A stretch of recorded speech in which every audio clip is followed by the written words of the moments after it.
Hello, greetings to all. Welcome to All-in-One Super Coaching. We have already started uploading the physics section starting from electricity. We hope that you would find it useful. And now it's time to start chemistry. As we have told before, the CBSE syllabus is a combination of 9th and 10th as far as the examination is concerned for the 10th grade. So we have to go back to some fundamental principles of chemistry from the 9th standard so that you will be very confident to move on towards the 10th standard.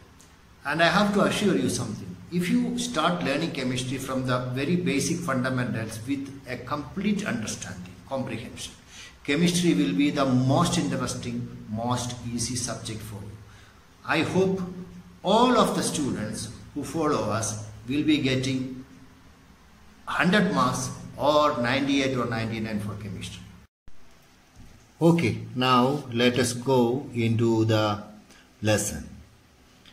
I told you that we have to go to some 9th grade portions, that is only some points. We have to start from the basic of chemistry, is starting from matter. What is matter? Anything that has a mass and which needs a space to occupy is a matter. Therefore, there is some material or substance in the matter. So in the normal English, if you say some substance or material, that are all matter.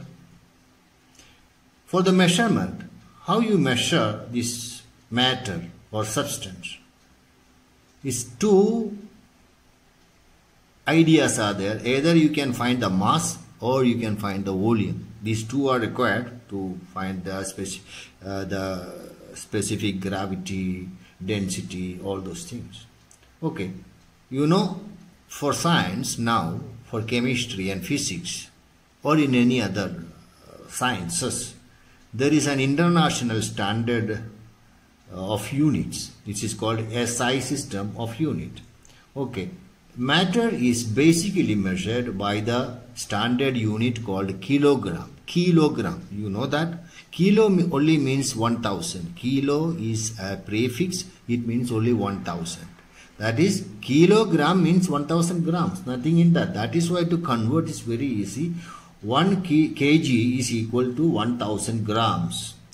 Then the standard volume of a matter, it can be a gas, it can be a solid, or it can be a liquid. We can measure it by volume also. The standard unit for SI unit is cubic meter, that is meter cubed. You know, meter is little lengthy. You know, you can imagine that cubic meter is little big one. It's like a big box. Comparatively, it's like a small table. So it can contain more. That will give you this 1 cubic liter actually is equal to 1000 liter.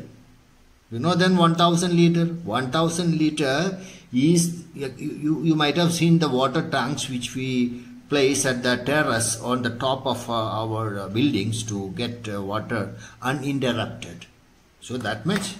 That is 1 cubic meter is not a small quantity, it's a big quantity. Don't think about 1 kilogram and 1 cubic meter. So 1 kilogram is used, but when you are using volume, the standard unit is cubic meter because meter is the basic measurement. So and also if in the case of water, 1 cubic meter of water weighs 1000 kilograms. Okay, so this generally you have to know the difference between. Now, one more important is 1 liter is equal to 1000 milliliters. 1 liter is equal to 1000 milliliters. We generally in everyday life we use ml like that because the doctors tell you that take 10 ml. 10 ml means what? And also this ml is also equal to cc. What is cc? Cc is cubic centimeter. That is also unit for small quantity. Therefore, for in all today life, we have to use ml, milliliter, or cc, cubic centimeter, and a liter. But in the standard international standards, it is cubic meter. It's a big quantity. Okay. Now let us go back to the matter, or in other words, material or substance. If you look around, you can find a lot of material around you, even seen and unseen. Even the air, which has a mass really, and which needs space to occupy, that is also a matter, even though we are unable to see that. Some very clear liquid, if you see through, you cannot identify. It's not a little bit colored. You know, you can see water with some mud easily, but clear water, sometimes it can be little invisible. So let us come to the matter. There are two types of things. You know that some of the items are mixed with other. This is called mixtures. But there is some, they are pure. The best example is we use drinking water. We need the drinking water very pure. Actually, the drinking water we use in chemistry, it is not completely pure. But if you take the example of distilled water, is completely pure substance, and there are many other pure substances like that. Now let us go to a simple example. Like imagine in a cylinder, a small jar, some hydrogen gas is contained. It is kept in that.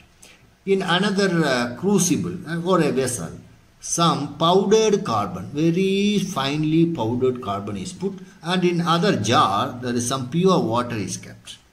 Right? So now let us analyze this one.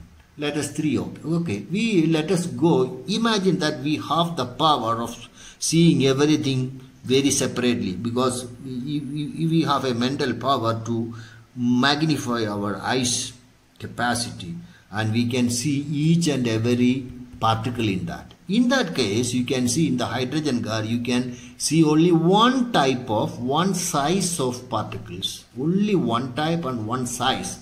2 points. One type and one size. Then you go to the carbon vessel, and in the carbon vessel also you can see only one type, that is carbon only. In the hydrogen, it was hydrogen only. But in the carbon, the size was different. The size is bigger. When you compare these two, the hydrogen particle is small and the carbon particle is little bigger.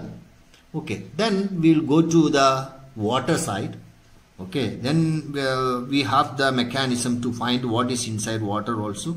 It is pure, but when we go into that, we find something.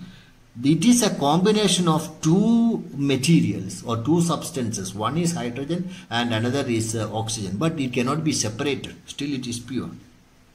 So there are two types here. There is one type of materials contain only one type of particles. Same type of particle. Some other contains particles which are combined with another substances. Okay, the substances whose particles are only one type are called elements. In other words, elements are the substances which contain only one type of the smallest particle, but the size can be differed from element to element. Then what is a compound? The word itself means combination. The word compound came from the word combine, combination, the combination of two or more elements. Now for water, you know, it is two hydrogen and oxygen, two hydrogen and oxygen, two elements combined together to form this one. We can get an example for 3 or 4. For 3 is H2SO4, sulfuric acid. There are 1, 2, 3 in that. There are many other compounds. We don't want to go into that details. Our interest is only to